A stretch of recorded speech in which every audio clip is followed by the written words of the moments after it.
Hello everyone. अपन discuss कर रहे थे सीकेडी। पिछले लेक्चर में अपन ने डिस्कस किया है ग्रेडिंग ऑफ सीकेडी और जो इलेक्ट्रोलाइट इम्बैलेंस उनको अपन ने डिस्कस किया है। इस लेक्चर में अपन डिस्कस करेंगे कैल्शियम एंड फॉस्फेट की जो मेटाबॉलिज्म पर इफेक्ट है सीकेडी का, उसके बारे में। तो सीकेडी क्या करता है, कैसे इफेक्ट करता है कैल्शियम और पोटेशियम की मेटाबॉलिज्म पे। ये इफेक्ट डालता है एक तो स्केलेटल सिस्टम पे, एक वेस्कुलर बेड पे और सॉफ्ट टिश्यूज़ पे। अब जो इसका स्केलेटल सिस्टम पे इफ़ेक्ट होता है उसमें मेन तो आपको पता है कि सेकेंडरी हाइपरपैराथायरॉयडिज्म होती है।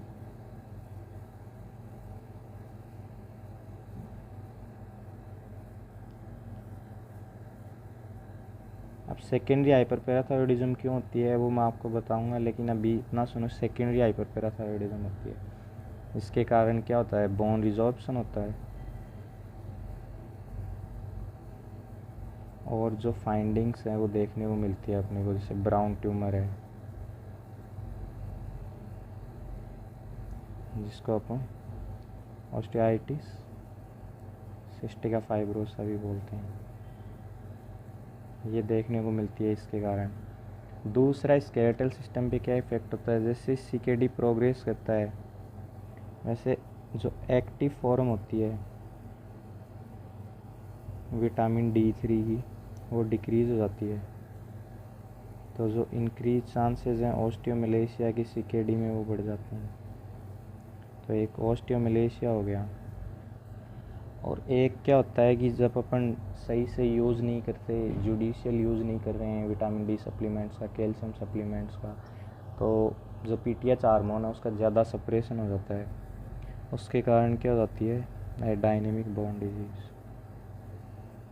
ये सब आगे एक्सप्लेन करूँगा मैं। तो ये अपना क्या है, ओवरव्यू है स्केलेटल सिस्टम का। वेस्कुलर बेड का आपको पता ही है कि जो कैल्शियम एंड पोटेशियम वो चिलेट करके ब्लड वेसल में डिपॉजिट हो जाएंगे।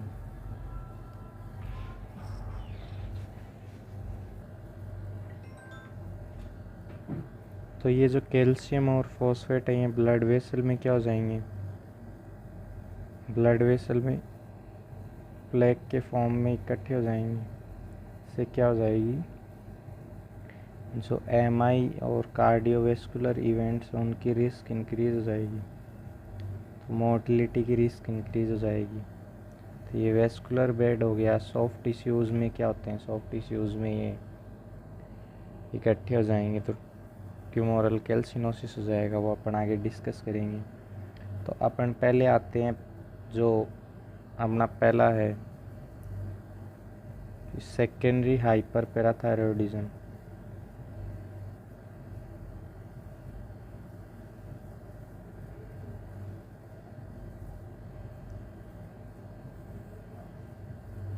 सेकेंडरी हाइपरपैराथायरॉयडिज्म जो है वो कैसे होता है सीकेडी के अंदर, ये अपने को देखना है। तो इसकी क्या होती हैं, जो अपन बात करें, कई पैथोफिजियोलॉजी हैं। जैसे सीकेडी में क्या होगा, जैसे GFR डिक्रीज़ होगी तो जो फॉस्फेट क्लियरेंस है वो भी हैम्पर होगी, तो फॉस्फेट का लेवल क्या हो जाएगा, बढ़ जाएगा। अब फॉस्फेट का लेवल बढ़ जाएगा तो फॉस्फेट क्या करेगा, यहाँ पे मेन विलन है। फॉस्फेट क्या करेगा, स्टिमुलेट करेगा ओस्टियोसाइट्स को, और ये क्या रिलीज़ करवाएगा, FGF23। FGF23 क्या है, FGF23 एक तो ये थायराइड पैराथायरॉयड ग्लैंड को स्टिमुलेट करेगा कि आप PTH रिलीज़ करो, और एक ये क्या करेगा, एक कैल्सिट्रायल का सप्रेशन करेगा। कैल्सिट्रायल का सप्रेशन करेगा तो क्या हो जाएगा, PTH बढ़ जाएगा फीडबैक से। तो ये करता है फॉस्फेट इंक्रीज़ होकर, एक तो ये करेगा कि ओस्टियोसाइट को स्टिमुलेट करेगा जिससे FGF23 बढ़ जाएगा। FGF23 क्या करेगा, पैराथायरॉयड ग्लैंड को स्टिमुलेट करेगा पैराथायरॉयड हार्मोन रिलीज़ करने के लिए। कैल्सिट्रायल का सप्रेशन करेगा तो क्या हो जाएगा, पैराथायरॉयड हार्मोन बढ़ जाएगा।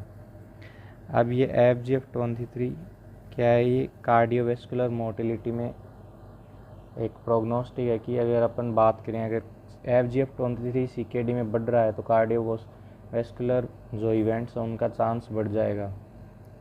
तो FGF23 भी एज ए विलन काम करता है। और उसके बाद क्या है, ये जो इंक्रीज़ हुआ हुआ फॉस्फेट ये क्या करता है, PTH को बढ़ाता है, पैराथायरॉयड ग्लैंड को स्टिमुलेट करके डायरेक्टली पैराथायरॉयड ग्लैंड को स्टिमुलेट करेगा, जिससे कि PTH बढ़ेगा। तो ये, और एक ये है कि जैसे CKD होगी तो क्या हो जाएगा, जो एक्टिव फॉर्म है विटामिन D3 की वो क्या हो जाएगी, डिक्रीज़, जिससे क्या हो जाएगा, जो सीरम कैल्शियम है वो भी डिक्रीज़ हो जाएगा। तो क्या हो जाएगा, फीडबैक से पैराथायरॉयड हार्मोन बढ़ जाएगा। तो ये क्या कॉज होते हैं, सेकेंडरी हाइपर पैराथायरॉयडिज्म की कॉज हो गई, सेकेंडरी हाइपर पैराथायरॉयडिज्म की। अब अपन चलते हैं कि इनके कारण दिक्कत क्या होगी, सेकेंडरी हाइपर पैराथायरॉयडिज्म के कारण। तो सेकेंडरी हाइपर पैराथायरॉयडिज्म के कारण जो सबसे पहले कंडीशन है वो है ओस्टाइटिस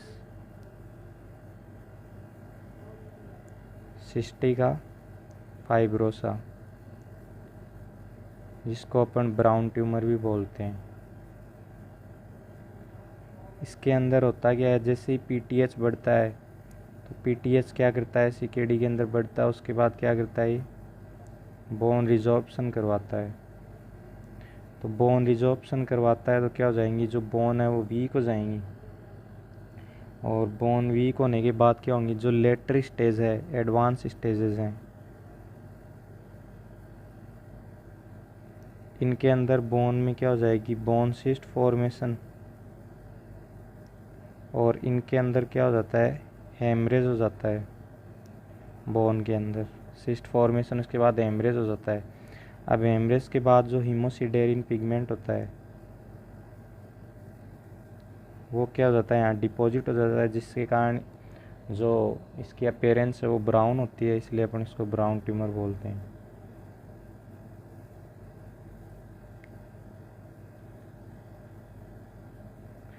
और ये क्या होता है, ये एक अपना जो एनीमिया होता है CKD के अंदर उसका ही कारण होता है, क्योंकि जो ब्राउन ट्यूमर है वो उसमें बोन मेरो फाइब्रोसिस भी हो जाता है,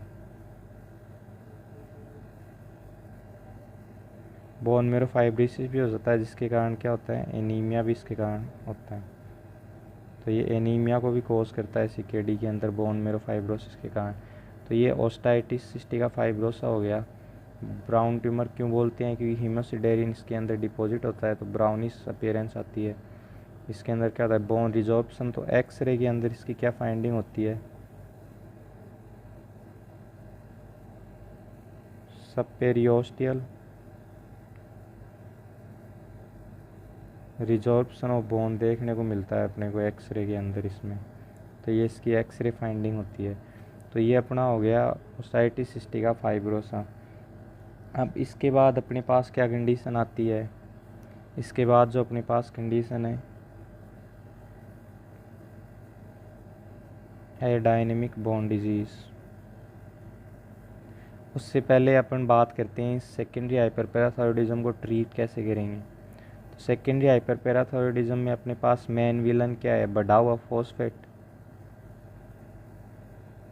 तो फॉस्फेट इंक्रीज है तो अपने को क्या करना है, फॉस्फेट को डिक्रीज़ करना है। अब फॉस्फेट को डिक्रीज़ करने के लिए अपने पास क्या है, फॉस्फेट बाइंडर है।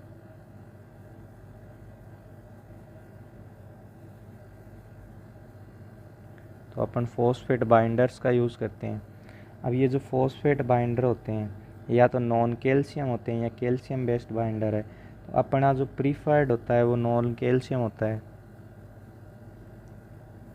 नॉन कैल्शियम बाइंडर है, जिसको अपन बोलते हैं सेवेलामेर।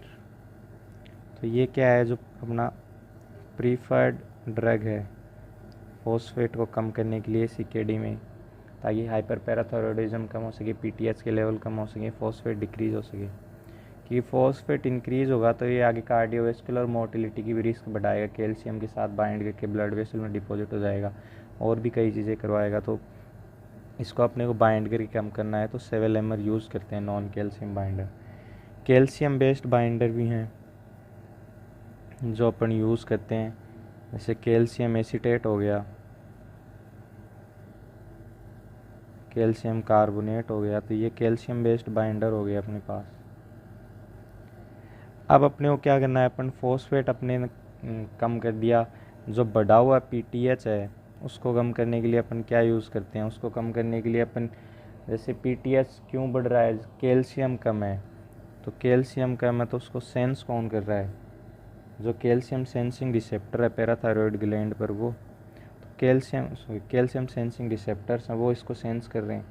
तो अगर अपन ऐसी ड्रग बना दें जो कि क्या करती है, इन रिसेप्टर को स्टिमुलेट करती रहे, तो वो क्या कर देगी, अगर रिसेप्टर स्टिमुलेट हो जाएंगे तो पैराथायरॉयड का प्रोडक्शन डिक्रीज हो जाएगा। तो अपन कैल्शियम आयोमेटिक ड्रग यूज़ करते हैं, सिनाकेलसेट, इसके कारण क्या होती है, पीटीएच की प्रोडक्शन डिक्रीज हो जाती है। एक क्या है अपने पास, कैल्सिट्रायल एनालॉग यूज़ करते हैं अपन। कैल्सिट्रायल एनालॉग क्या करता है, ये सप्रेस करता है पीटीएच को। कैसे कि ये स्टेबलाइज कर देता है कैल्शियम को ब्लड में, तो क्या हो जाएगा, पीटीएच को ये सप्रेस कर देगा। तो ये जो एनालॉग अपन यूज़ करते हैं इसका नाम होता है पेरिकैल्सिट्रायल।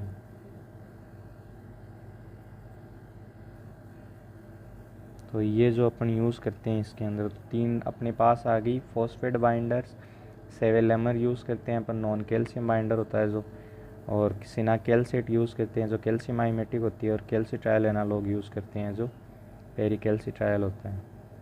तो ये तो हो गया अपना सेकेंडरी हाइपरपैराथायरॉयडिज्म से जितना कंसर्न है। अब अपन आते हैं इसकी अदर कंडीशन, जैसे एडायनेमिक बोन डिजीज़ पे। अब एडायनेमिक बोन डिजीज़ क्यों होती है, एडायनेमिक बोन डिजीज़ के कोज होते हैं कि एक तो ये अगर सीकेडी विद डायबिटिक नेफ्रोपैथी है या फिर एल्डरली पेशेंट है तो उनमें चांस होता है डायनेमिक बोन डिजीज़ का। या फिर क्या होता है, अगर अपन सही से यूज़ नहीं करें, जैसे विटामिन D3 सप्लीमेंट्स हो गए, इनका अपन ने सही से यूज़ नहीं किया तो कैल्शियम बढ़ जाएगा बहुत ज़्यादा, तो क्या हो जाएगा, सप्रेशन हो जाएगा पीटीएच का। या फिर क्या हुआ, अपन ने जो ये कैल्शियम बेस्ड फॉस्फेट बाइंडर्स हैं इनका जुडिशियस यूज़ नहीं किया तो क्या हो जाएगा, सप्रेशन हो जाएगा पीटीएच का। अब पीटीएच का सप्रेशन हो जाएगा तो क्या हो जाएगा, लो बोन टर्नओवर स्टेट आ जाएगी। तो लो बोन टर्नओवर स्टेट के अंदर क्या होगा, जो अपनी बोन है वो सही से नहीं बन रही है, तो इसके अंदर जो फीचर आएंगे वो क्या आएंगे, पैथोलॉजिकल बोन फ्रैक्चर,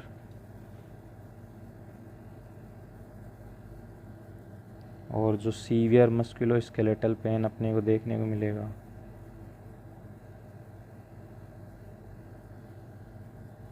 ये सब इसके फीचर आएंगे। और लैब इन्वेस्टिगेशन में अपने को क्या देखने को मिलेगा, लो पीटीएच लेवल। लो पीटीएच लेवल किसके कारण है, क्योंकि अपने पास सप्रेशन हो रहा है सही से यूज़ नहीं करने पर।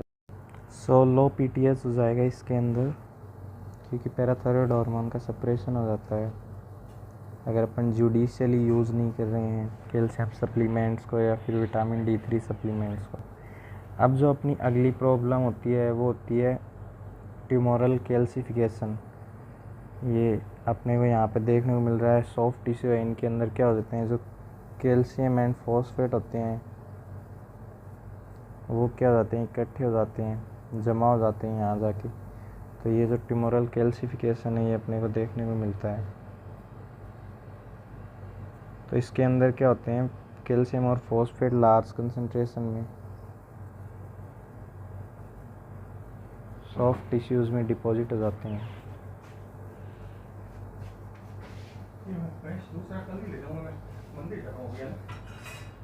सॉफ्ट टिश्यूज़ में डिपॉजिट हो जाते हैं जिसके कारण ये फाइंडिंग अपने को देखने को मिलती है।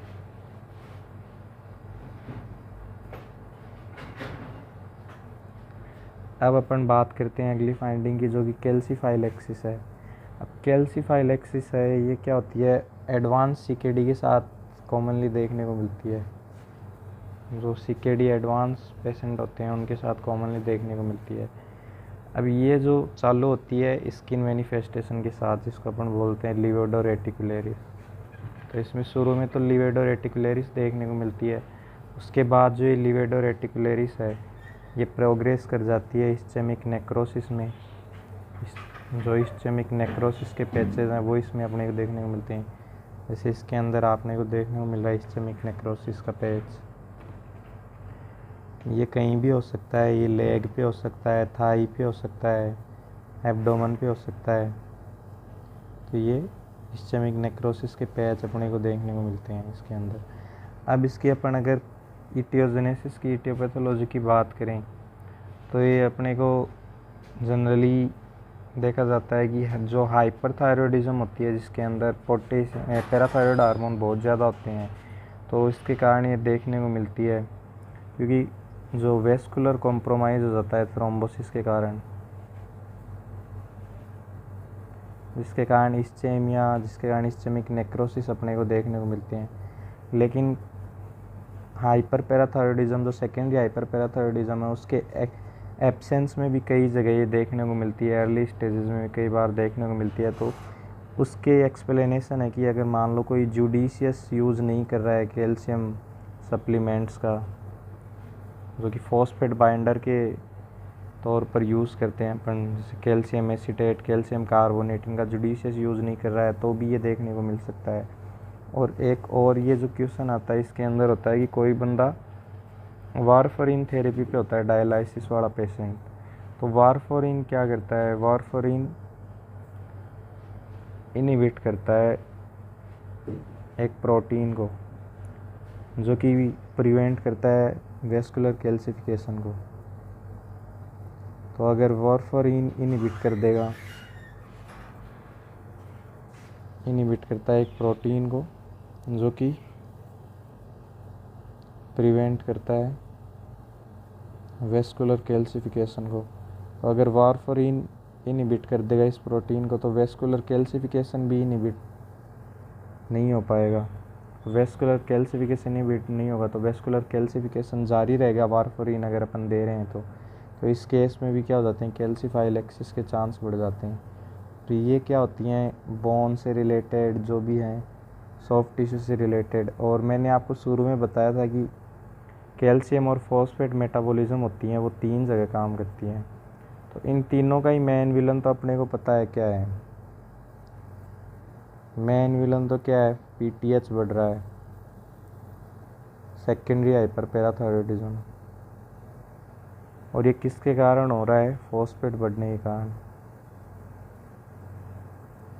और ये जब स्केलेटल सिस्टम को इन्वॉल्व करता है तो उसकी मैनिफेस्टेशन आती हैं, सॉफ्ट टिश्यूज़ को इन्वॉल्व करता है तो उसकी आती हैं, और वेस्कुलर बेड को इन्वॉल्व करता है तो कार्डियोवेस्कुलर इन्वॉल्वमेंट होती हैं। तो ये अपना हो गया इससे रिलेटेड।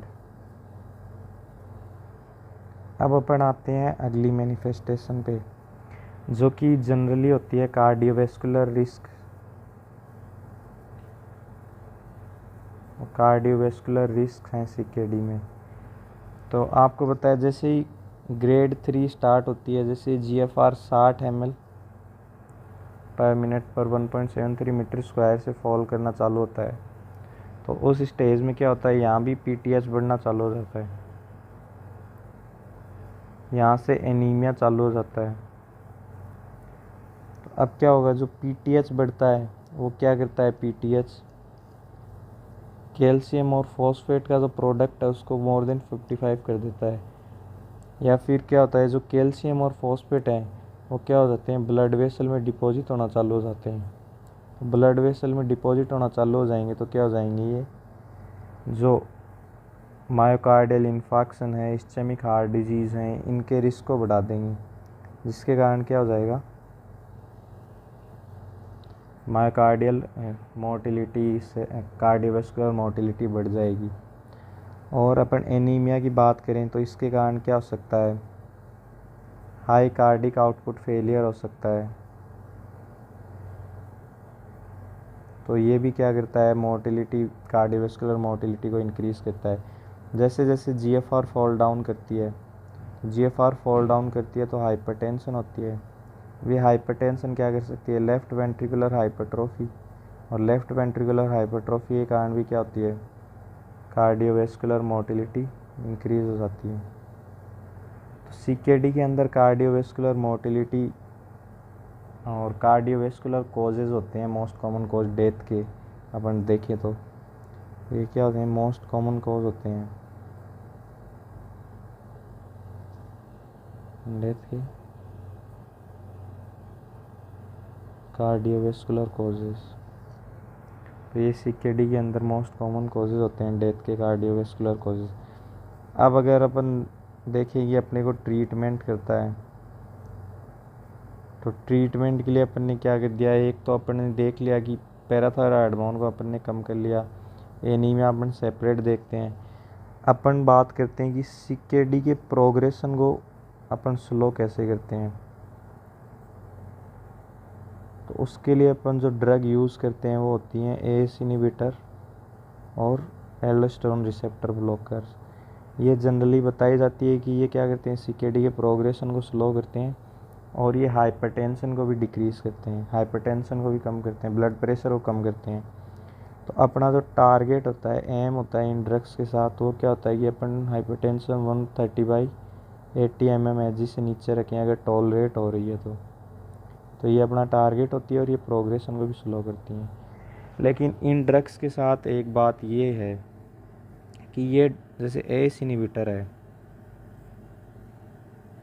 तो ये क्या करती हैं, कई बार जीएफआर को रिड्यूस कर देती हैं सब्सटेंशियली। तो जीएफआर को सब्सटेंशियली रिड्यूस करने का कारण क्या है इनके पीछे का, कि ये क्या होती हैं, ये इफरेंट आर्ट्रियोल है उसको क्या करती हैं, डायलेट कर देती हैं, जिसके कारण क्या हो जाता है, जीएफआर और ज़्यादा फॉल कर जाता है। तो अपने को ये कॉशनली यूज़ करनी होती है, अपने को मेज़र करना होता है जीएफआर प्री और पोस्ट ट्रीटमेंट वैल्यू। तो अगर लेस देन 30% रिडक्शन है प्री और पोस्ट ट्रीटमेंट वैल्यू में तो अपन ठीक है, कोई दिक्कत नहीं है।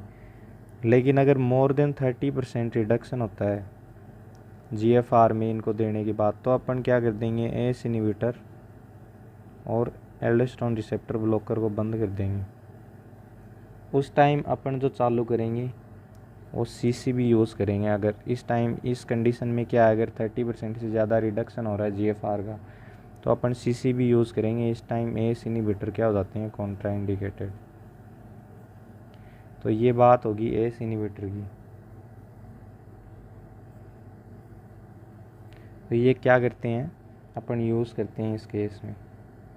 और हाइपरटेंशन क्या होती है, एंड स्टेज रीनल डिजीज़ में अगर हाइपरटेंशन कंट्रोल नहीं हो रही है एलोन सीसीबी से, जैसे एंड स्टेज रीनल डिजीज़ का मतलब क्या है, जब जीएफआर 15 ml/min पर 1.73 मीटर स्क्वायर से कम चली जाती है तो सीसीबी के साथ अपन प्राजोसिन भी ऐड कर देते हैं। इन केसेस में आपको पता ही है डायूरेटिक्स तो अपन मेटाजोलोन यूज़ करते हैं, तो प्राजोसिन भी ऐड कर देते हैं सीसीबी के साथ। तो ये एंड स्टेज रीनल डिजीज़ का हो गया।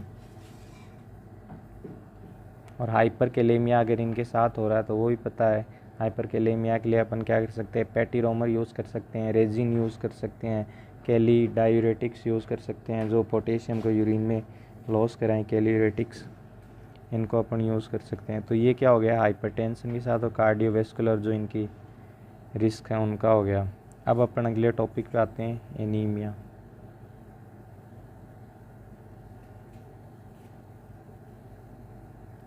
तो एनीमिया क्या होता है, इसके अंदर क्रोनिक डिजीज़ का होता है।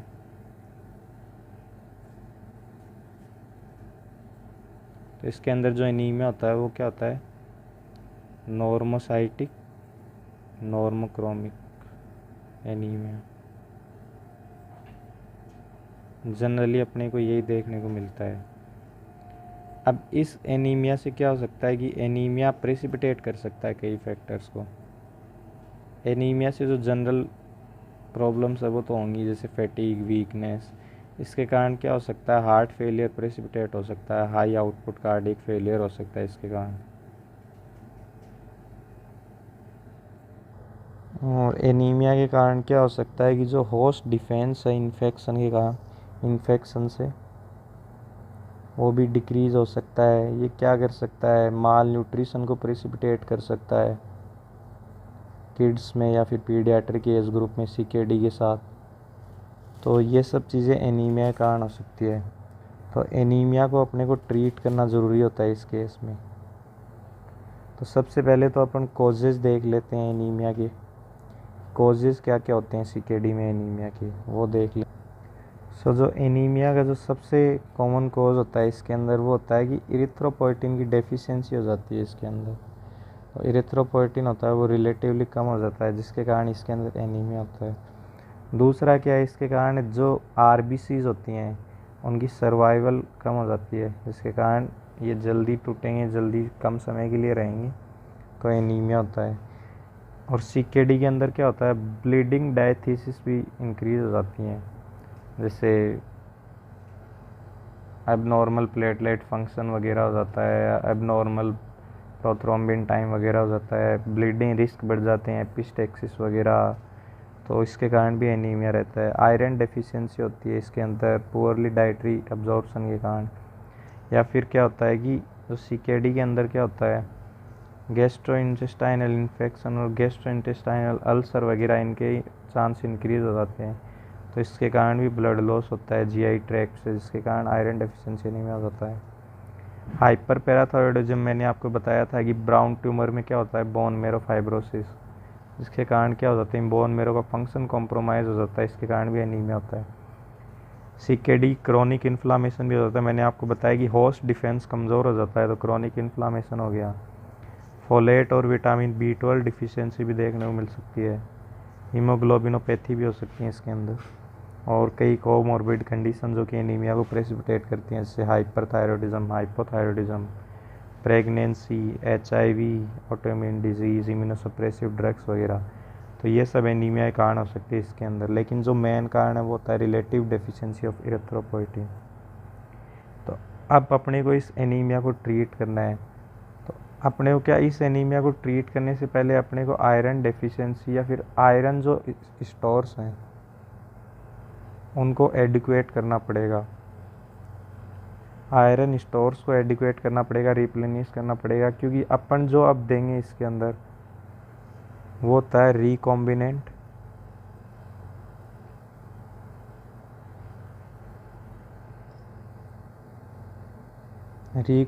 जो फॉर्म है इसकी इरिथ्रोपोइटिन की, वो अपन देंगे। तो इरिथ्रोपोइटिन क्या करेगा, आरबीसी बनवाएगा। आरबीसी के लिए अपने को आयरन चाहिए होगा, तो अब सबसे पहले अपने को आयरन स्टोर्स को एडिक्वेट करना पड़ेगा।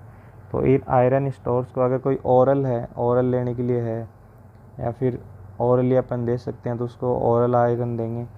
और अगर कोई ओरल आयरन के लिए नहीं है, मतलब उसको कोई भी कॉन्ट्रा इंडिकेशन है या फिर गैस्ट्रिक डिस्टर्बेंसेस है, तो उसके लिए अपन क्या देंगे, पारेंट्रल आयरन। पारेंट्रल में भी अपन क्या देंगे, IV फॉर्म देंगे। IM क्यों नहीं देते, क्योंकि IM में MI का रिस्क बढ़ जाता है। अगर IM फॉर्म के थ्रू अपन आयरन देते हैं तो इसमें MI का रिस्क। तो अपन इसकी ट्रीटमेंट में क्या यूज़ करते हैं, रिकॉम्बिनेंट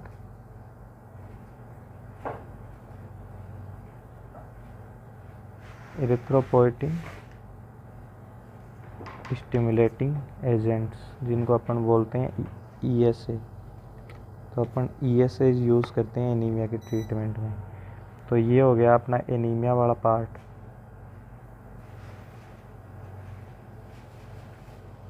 तो अब अपन आगे आते हैं गैस्ट्रिक डिस्टर्बेंसेस पर, कि गैस्ट्रिक डिस्टर्बेंसेस कौन से देखने को मिलेंगे इसके। सो गैस्ट्रिक डिस्टर्बेंसेस में अपने को देखने को मिलेगा यूरेमिक फैक्टर, जो अपनी ब्रेथ है उनमें यूरेमिक ऑर्डर देखने को मिलेगा अपने को। ये यूरेमिक ऑर्डर क्यों आ रहा है अपनी ब्रेथ में, क्योंकि जो यूरिया है, इसके अंदर जो यूरिया है वो क्या होगा, अमोनिया में कन्वर्ट हो जाएगा यूरिएज से, जिसके कारण यूरेमिक ऑर्डर आता है। अब ये क्या होते हैं, जो यूरिया के कारण, इनके कारण क्या हो जाता है, डिसग्यूजिया हो जाता है, टेस्ट अल्ट्रेशन हो जाता है। ये इनके कारण क्या होता है, नोजिया वोमिटिंग होगी, क्योंकि ये GI म्यूकोसा को इरिटेट करेंगी। इसी इरिटेशन के कारण एब्डोमिनल पेन भी होगा, इसी इरिटेशन के कारण गैस्ट्राइटिस और गैस्ट्रिक अल्सर भी देखने को मिलेंगे। तो ये GI disturbance, GI clinical feature होते हैं क्रॉनिक किडनी डिजीज़ में। अब अपन अगली बात करते हैं एंडोक्राइन पर। अब एंडोक्राइन में अपने सबको पता है कि इन किडनी के थ्रू क्या होती है, इंसुलिन मेटाबॉलिज्म होती है। तो इंसुलिन क्या होती है, एक्सक्रीट होती है किडनी के थ्रू। तो अब अगर किडनी सही से फंक्शन नहीं कर रही है, जीएफआर डिक्रीज हो रही है क्रॉनिक किडनी के केस में, जब जीएफआर क्या होती है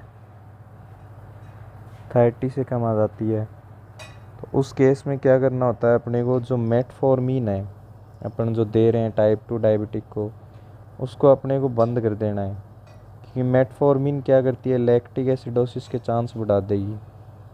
तो मेटफॉर्मिन अपने को बंद कर देनी है। अब ऐसी ड्रग्स देनी है जो कि रीनल फेलियर में सेफ़ हो, जैसे अपन ग्लिपिजाइड दे सकते हैं, या फिर linagliptin, L4 liver, L4 linagliptin, ये लीवर से मेटाबोलाइज होती है। और फिलहाल रिसेंट स्टडीज़ में पता चल रहा है कि जो SGLT2 इनहिबिटर्स हैं, जो कि यूरिन से ग्लूकोज को निकलवाते हैं, वो क्या करती हैं, जो CKD हैं उनमें कार्डियोवैस्कुलर मोटिलिटी को डिक्रीज़ करती हैं और प्रोग्रेशन को भी डिक्रीज़ करती हैं। तो SGLT2 अपन यूज़ कर सकते हैं, जो कि बेनिफिशियल हैं CKD के अंदर, कार्डियोवैस्कुलर मोटिलिटी को डिक्रीज़ करती हैं, जो डायबिटीज़ के कारण हो रही हैं और CKD के कारण हो रही हैं। और क्या अपन यूज़ कर सकते हैं, अपन जो इंसुलिन दे रहे हैं, अपने को पता है कि इंसुलिन अब किडनी के थ्रू एक्सक्रीट होती है, तो वो सही से एक्सक्रीट नहीं हो पाएगी क्योंकि किडनी फंक्शन हैम्पर हो चुका है। तो अपन इंसुलिन को क्या करेंगे, जो टोटल कैलकुलेटेड डोज है उसका 80% ही देंगे, 80% ऑफ टोटल कैलकुलेटेड डोज। तो ये क्या है, अपना एंडोक्राइन पे इफ़ेक्ट है, अपने को पता है इंसुलिन पे इफ़ेक्ट है ज़्यादा। और जो अपना लास्ट आता है वो आता है CNS वगैरह पे, जो अपना न्यूरोमस्कुलर है।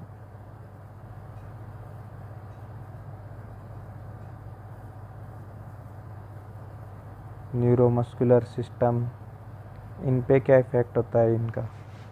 तो इसके अंदर क्या होता है कि ये सबको इफ़ेक्ट करता है, ये CNS को भी इफ़ेक्ट करता है, ये PNS को भी इफ़ेक्ट करता है, ये ऑटोनॉमिक सिस्टम को भी इफ़ेक्ट करता है, और ये क्या होता है, न्यूरोमस्कुलर सिस्टम को भी इफ़ेक्ट करता है। ये जो इन पे जो इनके इफ़ेक्ट हैं CKD के, वो अपन एविडेंट होते हैं 3rd ग्रेड से, मतलब ग्रेड 3 जो है CKD की वहाँ से देखने को मिलते हैं। लेकिन कई अगर कोमॉर्बिडिटीज़ है तो ये पहले भी देखने को मिल सकते हैं, लेकिन जनरली ये 3rd ग्रेड से स्टार्ट होते हैं CKD की। और जो अर्ली जो फीचर्स आते हैं वो मेमोरी रिलेटेड, कॉग्निशन रिलेटेड होते हैं। मेमोरी रिलेटेड फीचर हो गए, कॉग्निशन रिलेटेड फीचर हो गए, ये आते हैं। लेकिन जैसे जैसे CKD प्रोग्रेस करती है वैसे वैसे क्या होती है, जैसे और फीचर्स आएंगे, न्यूरोमस्कुलर इरेटेबिलिटी के कारण फीचर आएंगे। न्यूरोमस्कुलर इरेटेबिलिटी के कारण क्या फीचर आएंगे, हिकअप्स हो गई, हिचकी आना, मसल क्रैम्प्स हो गए, या फिर मसल ट्विचिंग हो गई। ये सब क्या होते हैं जैसे जैसे CKD और प्रोग्रेस करती है। अब लास्ट जो लेटर स्टेजेस हैं और एडवांस स्टेजेस हैं, उनमें क्या होती है, यूरेमिक एनसेफेलोपैथी हो जाएगी।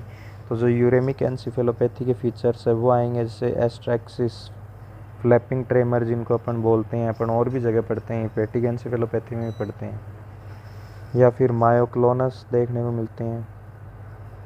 इसके अंदर अपने को सीजर्स भी देखने को मिल सकते हैं, और एटलीस्ट पेशेंट कोमा में भी जा सकता है एट द एंड। ये जो लेटर और एडवांस स्टेजेस में फीचर आते हैं। एक और फीचर CNS के कारण देखने को मिलता है, वो होता है रेस्टलेस लेग सिंड्रोम।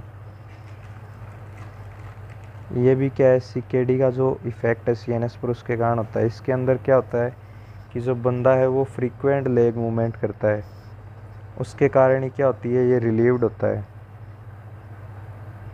तो ये रिलीव्ड होता है फ्रीक्वेंट लेग मूवमेंट के कारण, तो इसलिए अपन इसको बोलते हैं रेस्टलेस लेग सिंड्रोम।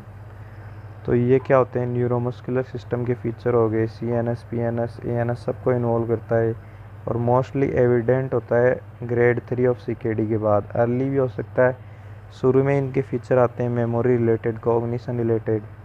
उसके बाद अगर अर्ली जो न्यूरोमस्कुलर इरेटेबिलिटी के कारण होते हैं वो होते हैं हिकअप्स हो गए, क्रैम्प्स हो गए, मसल ट्विचिंग हो गई। लेटर स्टेजेस में, एडवांस स्टेजेस में क्या हो गया, एस्ट्रेक्सिस, मायोक्लोनस, सीजर्स, कोमा और रेस्टलेस लेग सिंड्रोम भी अपने को देखने को मिल सकता है। तो ये सब हो गया। तो ये अपने क्या हो गए, जो क्लिनिकल फीचर हो गए, जो एबनॉर्मेलिटी हो गई, वो अपन ने सारी डिस्कस कर ली, ट्रीटमेंट उनका डिस्कस कर लिया। अब अपन नेक्स्ट वीडियो में अल्टीमेट ट्रीटमेंट डिस्कस करेंगे, जैसे हीमोडायलिसिस और एंड स्टेज रीनल डिजीज़ के लिए 2 ट्रीटमेंट अपन देखते हैं, हीमोडायलिसिस और जो मेन स्टे है वो रीनल किडनी ट्रांसप्लांटेशन है, किडनी ट्रांसप्लांटेशन, रीनल ट्रांसप्लांटेशन, उसको अपन नेक्स्ट में देखेंगे। Thank you.